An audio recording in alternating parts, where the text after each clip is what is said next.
L'histoire commence avec Charlie, qui tente de fuir sa cruelle réalité alors que sa famille, la maison Riro, tombe en ruine. Elle ne peut rien faire tandis que le mur du château est abattu par les envahisseurs. Son père et ses frères sont déjà morts, et les domestiques à l'intérieur du château n'ont pas eu un sort meilleur. À présent, Charlie est la seule descendante directe encore en vie. Qui aurait pu prévoir cela? Peu de temps auparavant, l'unique héritier du clan des loups, Rico Iahar, est mort.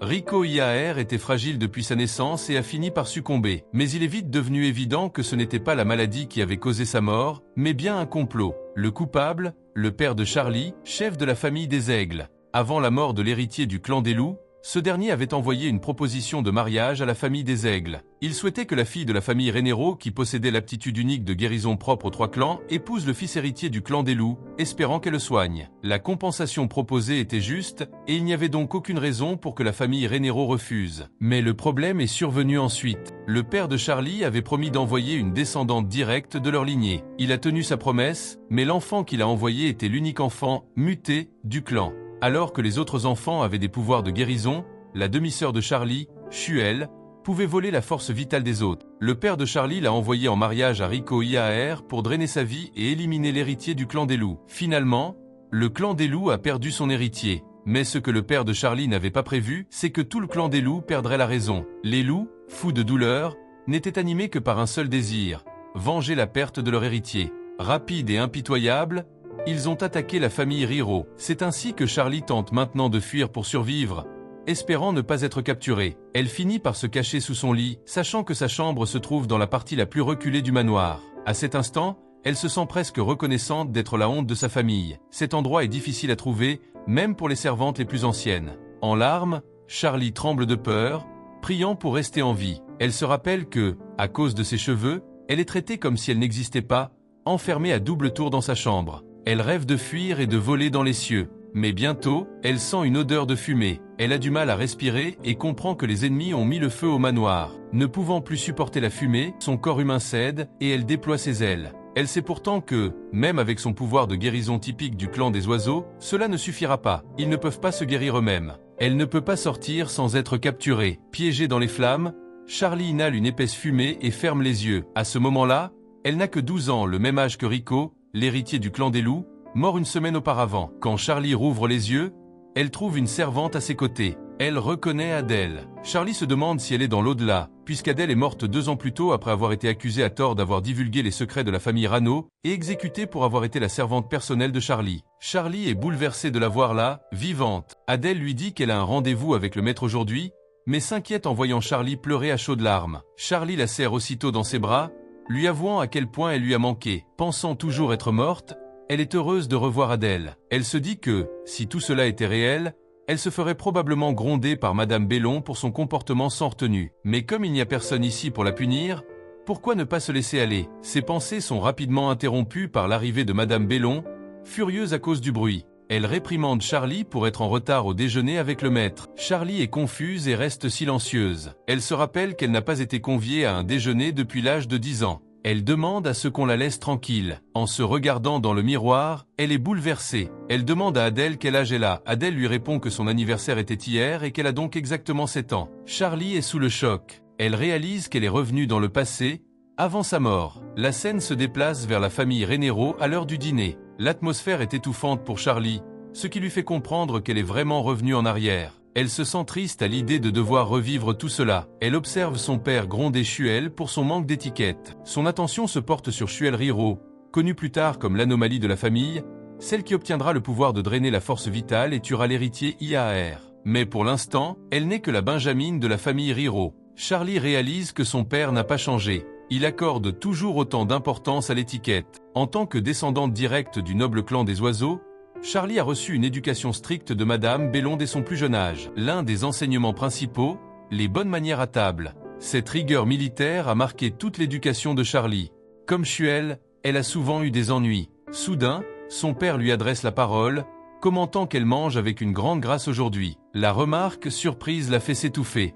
Elle s'excuse, mais à sa surprise, son père laisse passer. Ce n'est pas le cas de Madame Bellon, qui lui lance un regard glacial. Jusqu'à hier encore, le père de Charlie la traitait comme si elle n'existait pas. Ce changement de comportement a commencé dès l'instant où ses cheveux ont commencé à virer au rouge. Après avoir perdu sa fourrure, Charlie comprend pourquoi. Dans le monde des bêtes, la fourrure ou les plumes rouges sont considérées comme un symbole maudit. En conséquence, son père l'a enfermée dans sa chambre et les domestiques l'ont ignorée. C'est pourquoi elle est certaine que, cette fois encore, elle sera abandonnée, complètement effacée de la famille Riro, comme dans sa vie précédente. Elle se demande si elle va encore mourir comme un chien. Mais cette fois, elle est déterminée à ne pas revivre ce passé. Ses oreilles se dressent lorsqu'elle entend son père révéler que le chef du clan des loups viendra bientôt leur rendre visite. Quand Charlie demande pourquoi il vient, avec l'air le plus innocent possible, son père devient silencieux. Il répond qu'il ne sait pas exactement, mais qu'il semble que l'homme ait quelque chose d'important à annoncer. Charlie comprend que son père ne sait pas encore que Kendrick Ehar vient proposer un mariage politique. Cette révélation la pousse à réfléchir à une éventuelle fuite du domaine Riro.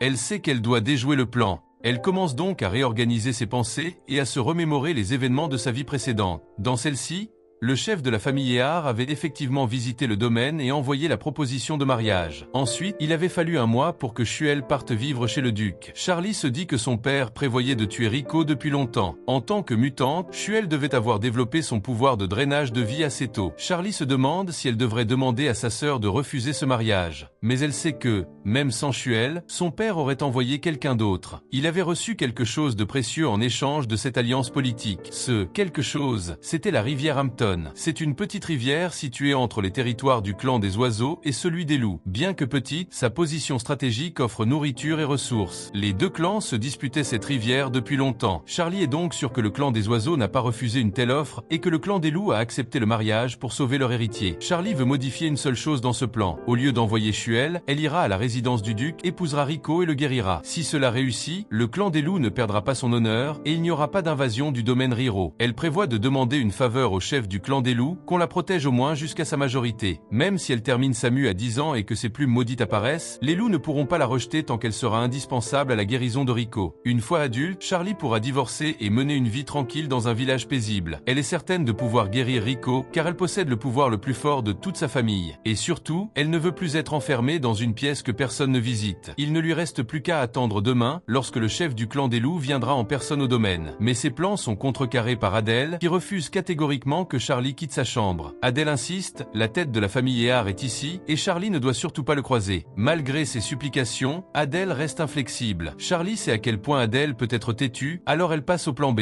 Elle se tient le ventre et prétend avoir faim. Charlie sait qu'Adèle est bien consciente que Madame Bellon la prive souvent de nourriture sous prétexte de gestion. Comme prévu, Adèle cède et promet de lui rapporter quelque chose à manger, à condition qu'elle reste sage dans sa chambre. Mais dès qu'Adèle quitte la pièce, Charlie passe à l'action. Elle n'a pas réussi à sortir par la porte, mais il lui reste un autre moyen de rencontrer le chef du clan des loups, la transformation. Or, la communication sous forme bestiale n'est possible qu'entre membres d'un même clan. Charlie prépare donc un plan de secours. Elle écrit rapidement une note, ouvre sa fenêtre et constate avec soulagement que le chef des loups est toujours là. Elle décide de s'échapper par la fenêtre. En général, la transformation en bête se maîtrise après l'âge de 10 ans. Mais Charlie est revenue dans le passé et réussit la transformation malgré tout. Bien qu'un peu petite, elle parvient à se métamorphoser. Elle sait que tenter cela comporte des risques, car les pouvoirs se manifestent normalement à partir de 10 ans. Heureusement, les souvenirs de sa vie antérieure l'aident. À part quelques difficultés à battre des ailes, tout semble se passer correctement. Elle aperçoit Kendrick Ehar sur le point de quitter le domaine. Avant qu'elle ne puisse s'envoler, Adèle revient dans la chambre. Elle la voit et pousse un cri de surprise. Charlie s'excuse intérieurement, puis bat des ailes de toutes ses forces pour s'échapper. Tout ce qu'elle a à faire maintenant, c'est atteindre le chef du clan des loups. Elle vole rapidement vers Kendrick, mais se rend vite compte qu'elle ne sait pas comment freiner. Elle essaie et finit dans les bras du chef des loups. Kendrick reconnaît immédiatement les plumes marquées de la famille Renero. Il lui demande si elle joue seule dans le jardin. Il est impressionné qu'une enfant puisse déjà se transformer en bête à un si jeune âge. Il la pose au sol et s'apprête à partir. Charlie vole rapidement vers son épaule, battant des ailes comme pour le retenir. Kendrick remarque le billet dans son bec et le lit. Charlie y a clairement écrit qu'elle veut qu'il l'emmène avec lui à Ehar. Kendrick semble hésiter, la fixe. Charlie, troublée par son silence, décide de lui prouver ses capacités. Elle blesse légèrement son doigt, le faisant saigner, puis utilise son pouvoir de guérison pour soigner la plaie immédiatement. Kendrick est, comme prévu, stupéfait. Mais avant qu'il ne puisse dire quoi que ce soit, des gardes du domaine Renero arrivent. Charlie se demande déjà s'ils ont remarqué sa disparition. Avant qu'elle puisse réagir, Kendrick la cache et accepte de l'emmener avec lui. Il la glisse dans sa poche et la conduit en toute discrétion jusqu'à sa calèche. Mais la grande poche douillette de Kendrick rappelle à Charlie cet endroit sombre, celui de ce jour-là. La fumée montait de toutes parts, l'odeur épaisse du sang, même les loups rôdaient en la cherchant. Elle ne pouvait pas respirer, elle avait l'impression d'être de nouveau plongée dans cette tempête de feu, apeurée et étouffée. Heureusement, elle se retrouva vite à l'intérieur de la calèche. Alors que celle-ci commence à bouger, Charlie se demande si cet homme va lui faire du mal. Elle pense que probablement non, puisqu'elle est là pour soigner Rico, mais son instinct lui hurle de fuir, de s'éloigner de lui immédiatement. Après tout, c'est aussi lui qui avait anéanti sa famille dans sa vie précédente. Cette pensée l'effraie. Quand il quitte le domaine Reno et s'éloigne un peu, Kendrick propose de discuter. Il lui dit qu'elle peut se transformer sans crainte, car ils sont en sécurité désormais. De son côté, Charlie aimerait bien se retransformer, mais elle n'y arrive pas. Heureusement, Kendrick comprend ses gestes et commente que c'est bien embêtant. Il suggère d'aller d'abord au manoir. Il lui promet aussi de la ramener chez elle si elle change d'avis. Mais quand elle refuse avec véhémence, il sourit doucement. Charlie se demande alors combien de temps il faudra pour arriver à Ehar. Elle n'y a jamais mis les pieds, mais on dit que Ehar et Reno sont proches. Une des principales causes de conflit entre les tribus des oiseaux et des loups était justement leur dispute fréquente pour le territoire. Mais pour l'instant, Charlie pense qu'elle ne devrait pas s'en soucier. Elle doit se concentrer sur une chose, fuir Riro. Elle quitte enfin la famille Reno. Ils arrivent bientôt au domaine de Kendrick et Charlie reste bouche bée devant l'immensité de l'endroit.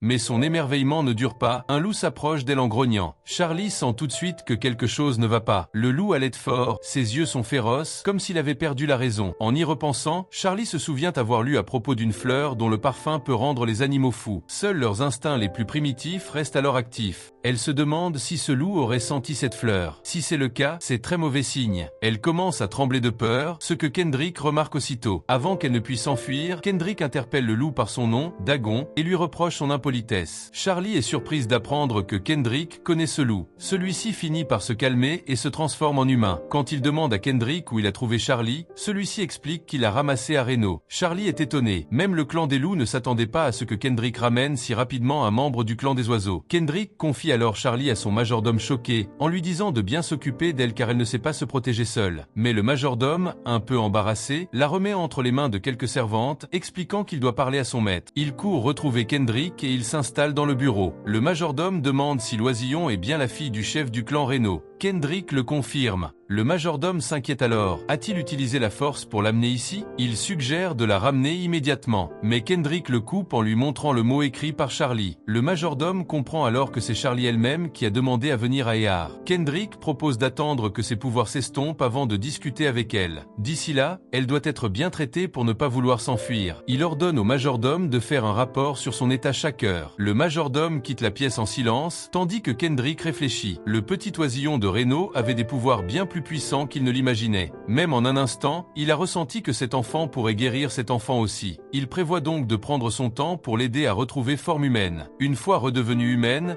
ils l'écouteront. Pourquoi a-t-elle voulu le suivre ici? Ensuite, ils lui offriront un bon repas, puis la feront devenir la belle-fille de la famille. De son côté, le majordome revient vers Charlie, se présente poliment comme Ethan, et la conduit à sa chambre. En chemin, il lui demande si son maître ne l'a pas emmenée de force. Mais Charlie sait très bien que c'est elle qui a supplié Kendrick de l'emmener. Elle secoue la tête pour rassurer Ethan. Cela le soulage. Il avait peur que Kendrick, une fois encore, recourt à la force. Cette remarque fait remonter à Charlie le souvenir du Kendrick Ehar de son ancienne vie, un homme terrifiant. Elle se demande à quoi il pouvait bien ressembler étant enfant, probablement aussi arrogant que les autres enfants nobles de son âge. Quand ils arrivent dans la chambre de Charlie, elle est émerveillée. Les meubles sont luxueux et confortables, mais quand Ethan la pose sur le lit, un silence gênant s'installe. Tous réalisent que le lit est bien trop grand pour elle. Charlie est persuadée qu'elle va suffoquer sous la couverture. Ethan ordonne donc qu'on la change pour qu'elle puisse dormir confortablement. Il se tourne ensuite vers Charlie et lui demande si quelque chose d'autre la dérange. Cela lui rappelle qu'elle est partie sans avoir eu le temps de manger les biscuits qu'Adèle lui avait apportés. À son grand soulagement, le majordome comprend ses gestes et fait immédiatement préparer un repas. Après avoir mangé, Charlie prend un bain, et grâce au personnel du clan des loups, elle découvre des soins et du luxe qu'elle n'avait jamais connus. Elle repense alors à son plan, maintenant qu'elle a un moment de répit. Première étape réussie, elle est arrivée au manoir des loups, comme prévu. Prochaine étape, épouser Rico. Ainsi, elle ne sera pas rejetée avant d'avoir atteint l'âge adulte. Le seul problème, c'est la nature du clan des loups. Ils n'ont qu'un seul partenaire dans toute leur vie. Une fois mariés, c'est irréversible, et ils ne reviennent jamais sur leurs décisions. Mais Charlie ne prévoit pas de rester toute sa vie avec l'héritier de la famille Ehar. Surtout pas si ce mariage a lieu quand elle est encore enfant et sans son consentement. Tu as la possibilité de divorcer une fois que tu auras atteint l'âge adulte. Et comme il s'agit d'un mariage contractuel à bénéfice mutuel, obtenir un divorce plus tard ne posera aucun problème. Charlie pense que ce mariage arrangé est probablement une bonne nouvelle pour le clan des loups aussi. Après tout, ils ont besoin que l'héritier se remette de sa maladie aussi vite que possible. Mais avant cela, Charlie doit sortir de cette forme de bête. Cela dit, elle ne veut pas encore reprendre sa forme humaine. Tout ce qu'elle a fait au manoir des loups, c'est manger de la nourriture délicieuse et faire de la pâtisserie. Elle se sentirait mieux s'il lui demandait au moins d'utiliser ses pouvoirs ou n'importe quoi d'autre. Elle est la fille d'une famille rivale, et pourtant, il la traite comme une invitée d'honneur. Dans la famille Reno, seule Adèle prenait soin d'elle de cette manière. Quand les servantes éteignent les lumières pour qu'elle puisse se reposer, Charlie remarque que toutes les lumières sont alimentées par la magie. Les plafonniers sont tous connectés. Si on en éteint un, les autres s'éteignent aussi. Elle se retrouve donc dans une pièce plongée dans l'obscurité, toute seule. Ce sentiment lui est étrangement familier, et elle a peur. Avant que les servantes ne puissent partir, elle bat des ailes et vole vers l'une d'elles, en larmes. La servante comprend qu'elle a peur du noir et rallume la lumière. Quand Charlie était dans la poche de Kendrick, elle pensait que c'était juste à cause de l'étroitesse et de l'inconfort. Mais après cette expérience, elle comprend qu'elle a réellement peur de l'obscurité. Ce n'était pas le cas dans sa vie passée. La servante lui propose de rester avec elle si elle a peur de dormir seule. Mais Charlie refuse poliment. Elle a seulement peur du noir, pas d'être seule. Et puis, ce sont des loups aussi. Même si Kendrick leur a ordonné de ne pas lui faire de mal, elle pense qu'elle doit rester sur ses gardes. Le lendemain matin, Kendrick vient lui rendre visite et lui demande si elle se plaît ici. Il dit qu'il a fait adapter l'endroit spécialement pour elle. Kendrick révèle ensuite qu'il veut lui présenter son fils Rico lors du dîner. Charlie savait qu'elle devait rencontrer l'héritier du clan des loups. Mais pourquoi est-elle en train d'être poursuivie par des loups? Environ 2 heures plus tôt, Charlie était parti avec Kendrick pour rencontrer son fils. Mais comme Kendrick ne parvenait pas à le trouver, il a suggéré à Charlie d'attendre pendant que Rico revenait de sa promenade. C'est dommage qu'elle n'ait pas pu rencontrer Rico, mais d'un autre côté, elle est soulagée. La rumeur dit que Rico est frêle, irritable et a une personnalité féroce. Elle craint qu'il ne cherche à la dévorer dès leur rencontre. Sur le chemin du bureau, elle se rappelle que Kendrick l'a appelée une bonne enfant, et a dit qu'elle deviendrait une grande amie pour Rico. Elle espère que rien de mal n'arrivera. Perdue dans ses pensées, Charlie s'endort. À son réveil, elle est surprise par un jouet loup juste devant son visage. Elle regarde autour d'elle et réalise que Kendrick est parti. Elle trouve une note sur la table disant qu'il reviendra après avoir retrouvé un document. Soudain, Charlie sent une présence près de la fenêtre. Elle pousse un cri en voyant un vrai loup, mais son angoisse grandit encore lorsque d'autres loups s'approchent. C'est ainsi qu'elle s'est retrouvée poursuivie par des loups. Charlie ne s'arrête même pas quand les servantes lui demandent de le faire. Elle vole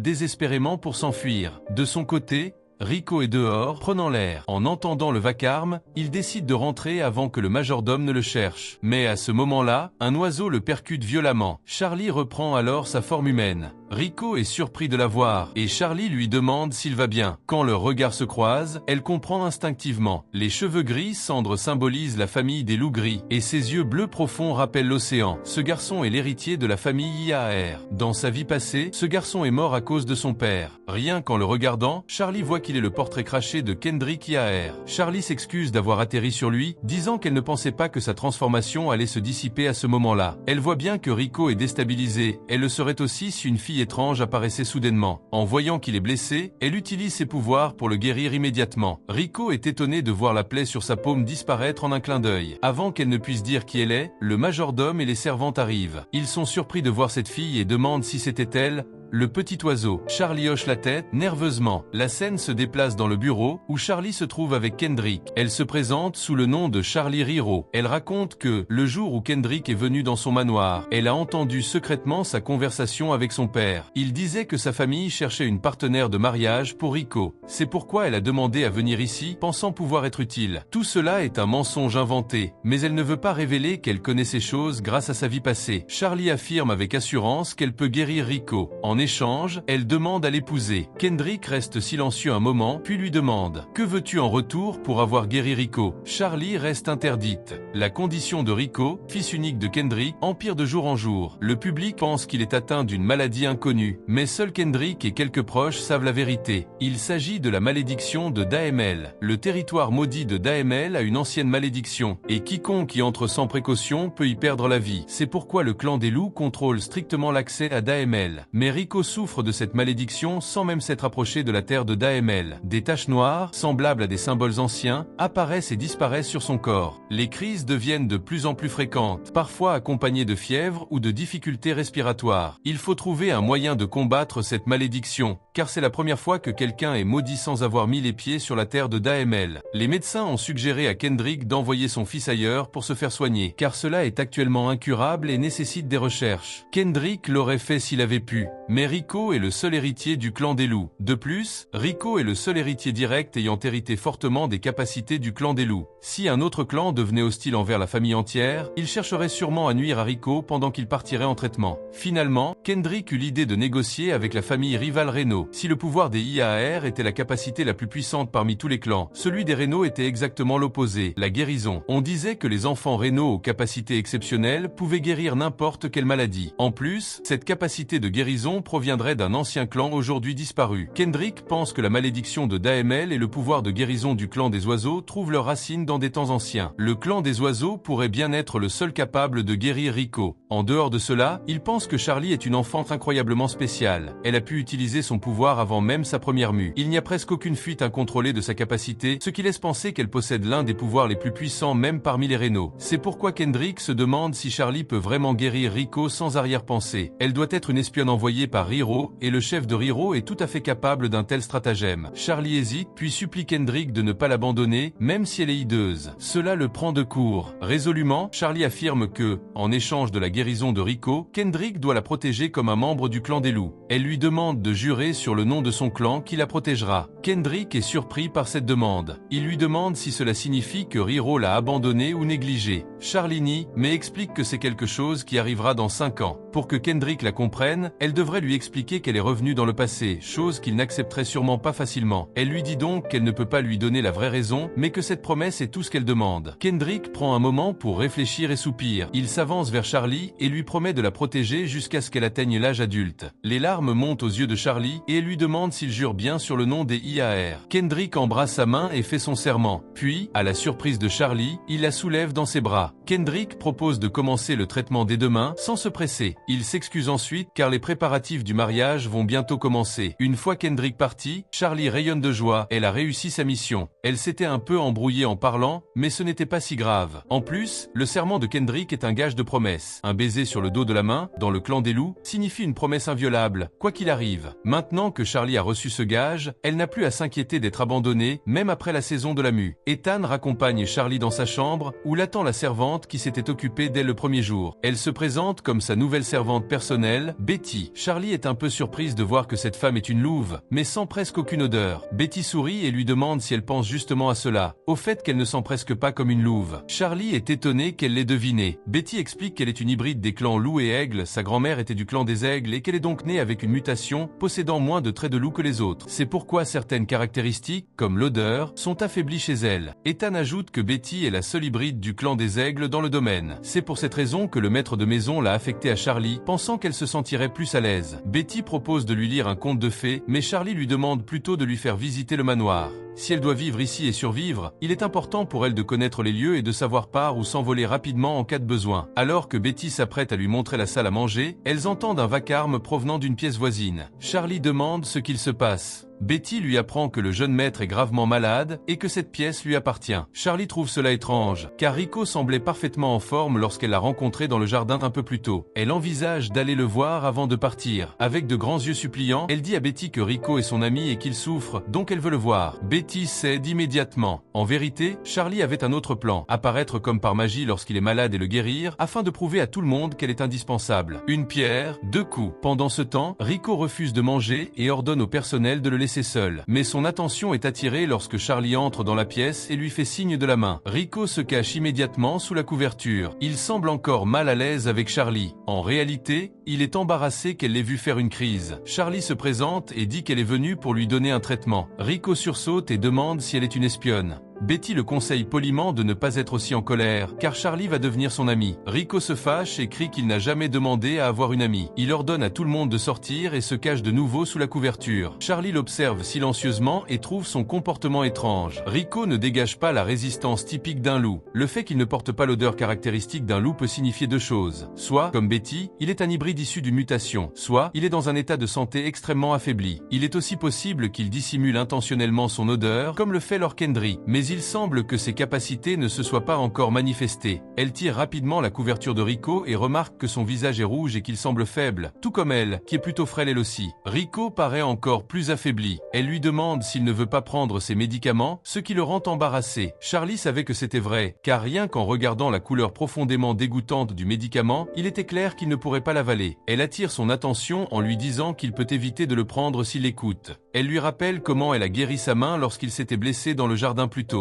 Elle lui demande donc de lui faire confiance cette fois, car elle va le soigner. Les yeux de Rico s'écarquillent et il devient docile. Tout le monde naît avec un nom. C'est simplement que le moment où l'on s'éveille à son usage varie. Cela s'applique à tous les membres de la race bénie par les dieux avec des capacités surnaturelles. Chaque personne exprime ses pouvoirs de manière différente. Par exemple, le demi-frère de Charlie, Gale, a manifesté ses capacités en les nourrissant à d'autres, tandis que son père guérissait en libérant son nom d'un coup. Mais Charlie est différente de ses méthodes brutes. Elle insérait ses pouvoirs dans le corps d'autrui pour les cibler et les contrôler. C'est plus efficace que ce que fait sa famille. Dans le monde, Charlie pouvait guérir jusqu'à 4 personnes par jour. Alors qu'elle utilise ses pouvoirs sur Rico, les domestiques et lui la regardent avec émerveillement. La fièvre de Rico baissait pendant le processus. Charlie était épuisée. Elle n'avait jamais eu autant de mal à soigner une maladie normale. Elle savait que si elle ne retirait pas sa main rapidement, ce ne serait pas seulement ses pouvoirs mais aussi sa force vitale qui serait drainée. Mais elle savait qu'elle devait soigner Rico, car c'était pour cela qu'elle était venue dans ce manoir. Rico lui dit de ne pas trop en faire, car ses pouvoirs débordaient maintenant. Charlie refuse, mais s'effondre dans le processus. À la stupéfaction de Rico, Charlie s'est transformé à nouveau en oiseau. Charlie devient dépité et se demande pourquoi elle est redevenue une personne bête. Rico lui demande si elle pleure,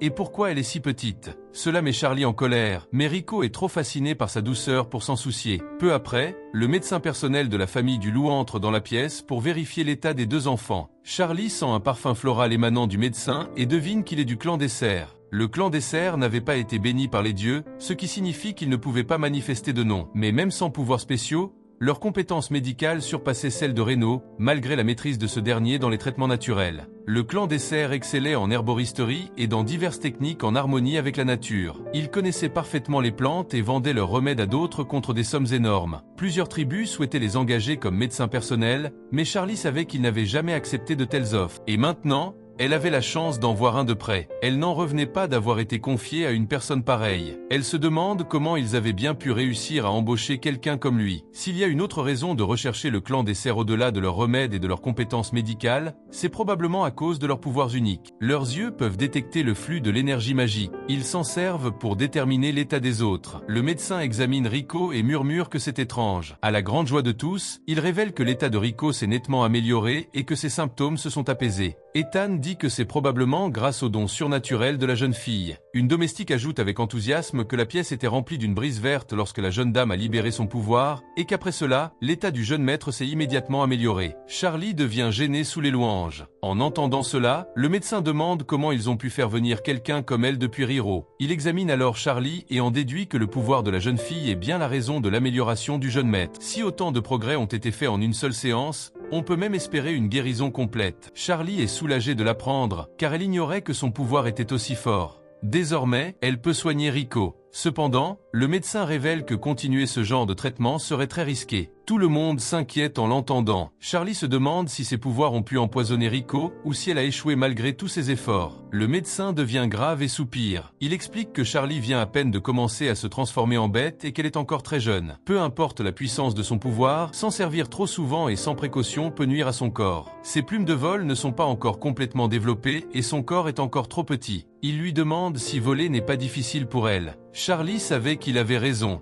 Chaque fois qu'elle essayait de voler, le vent faisait vaciller son corps. Le médecin explique que le flux de son pouvoir est instable et que son état est pire que celui du jeune maître. Par conséquent, elle ne devrait plus forcer ses capacités. Si on considère que la quantité de pouvoir qu'elle a utilisée plus tôt représentait 100%, elle ne devrait en utiliser qu'environ 20% à l'avenir. Le médecin sourit en regardant le petit oiseau, pensant à quel point elle est gentille d'avoir aidé Rico. Il se tourne ensuite vers Rico et le gronde indirectement pour s'être faufilé dans le jardin, aggravant ainsi son état. Il prescrit des médicaments pour les deux enfants, puis prend congé. Pendant ce temps, au domaine de Riro, le père de Charlie, Arthur, était frustré car il n'avait toujours pas retrouvé sa fille. Ils avaient mobilisé tous les chevaliers, et ils n'ont toujours pas trouvé un seul oiseau. Cela fait 2 jours que Charlie a disparu. Le jour de sa disparition, sa femme de chambre personnelle était venue trouver Arthur, pâle de peur. Lorsqu'il a appris qu'elle avait disparu, il avait d'abord été impressionné par son talent et avait souri. La plupart des enfants ne parvenaient à se transformer qu'après leur première mue, mais Charlie avait réussi alors qu'il lui restait encore 3 ans avant sa première mue. Cela signifiait que son potentiel était illimité. Il pense qu'il aurait mieux valu que Charlie soit né garçon, car dans la famille royale, seuls les hommes peuvent devenir héritiers. Mais cela n'a pas d'importance. Si elle devient un aigle après ses 10 ans, elle pourra soutenir son frère, qui deviendra le chef de la famille, et guider le clan Reno. Chez les enfants de Reno, la première transformation se fait en une petite forme de couleur laiteuse, mais après la mue, ils grandissent et deviennent des aigles. Parfois, certains échouent à devenir des aigles, mais vu la puissance de Charlie, Arthur est convaincu que cela ne lui arrivera pas. Dès qu'il a reçu le rapport, Arthur a ordonné aux chevaliers de fouiller toute la région. Il ne pensait pas qu'elle aurait pu voler bien loin dans son nouveau corps transformé. Multivers récap, c'est ici, un voyage joyeux dans nos souvenirs. Suivez-nous, voyons ce qui arrive, des sourires et joie, ça nous motive.